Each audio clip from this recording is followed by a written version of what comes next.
Hello, and thanks for watching Proactive. I'm joined by Corey Diaz. He's the CEO of Anfield Energy. Corey, good to see you today. Thanks for having me. You're welcome. Corey, you've announced an agreement to sell your uranium royalty portfolio to Uranium Royalty for $1.5 million. Tell us about the portfolio and why you've decided to sell. Well, look, the portfolio consists of four royalties on the assets of three other publicly traded companies. Our plan, is to advance our assets to production, and so, we're not in the position to want to focus on the prospects of others. We're focused on putting our assets forward into production. So we thought this would be a good time to divest our portfolio, given the strength in the uranium market, and the funds that we do receive from selling that portfolio can be used for the advancement of the assets within our portfolio or the potential of acquiring other assets to extend our production portfolio. Well, take us through your current portfolio and where you're at with that, because you have assets in Colorado, Arizona, and Utah, right? Correct. So our near-term production prospects are slated in both Utah and Colorado. The mill itself is the hub of the hub and spoke strategy, if you will, that we're looking to pursue. So we have the mill in Utah, we have the Velvet Wood Mine in Utah, and then we have West Slope and Slick Rock in Colorado.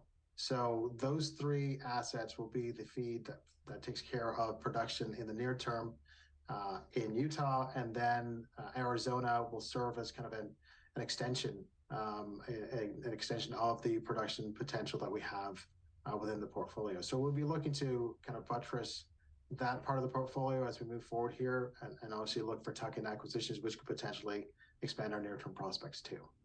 And would you be looking for those acquisitions in the same region as your existing assets, Corey? We are. Well, we're looking at U.S.-based assets and something that can be ultimately sent through our mill. So certainly within a radius that would work. There are certainly ways for us to create attractive enough material that we can ship to the mill from a further distance like Arizona, but certainly our near-term prospects would be focused on Colorado and Utah. Take us through the dynamics you're seeing in the uranium markets at the moment. You said it was a good time to sell that royalty portfolio, and obviously it is a critical mineral at this stage. Well, look, I think the market in general has spoken about how strong uranium prospects are. Obviously exacerbated by the conflict in Ukraine.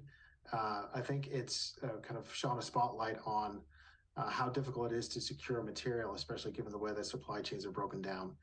A lot of the material that was flowing from the east into U.S. utilities is no longer available to U.S. utilities, and so I think U.S. utilities are looking for other sources of material, and certainly given that we are based in the U.S., it provides a fairly easy opportunity for the U.S. utilities to start negotiating with U.S. producers.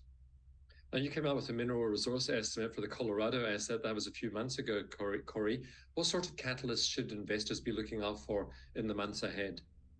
Well, our plan is we put out the resource, but then we're looking to add economics to that resource in order to show how attractive it is from an NPV perspective. And certainly the idea of putting that material through a mill, would be an attractive return for any investor who has money in Anfield. So not only looking at West Slope as a production prospect, but also Velvet Wood, which would likely be the first feed through the mine, and that's a mine in Utah. The combination of those two and the return in terms of an NPV will be high enough that I think it would appeal to investors and showing the prospect of the company itself. Well, I hope you'll keep us posted on any progress. Thank you very much for the update today. Great. Thank you very much for your time. Corey Diaz is the CEO of Anfield Energy.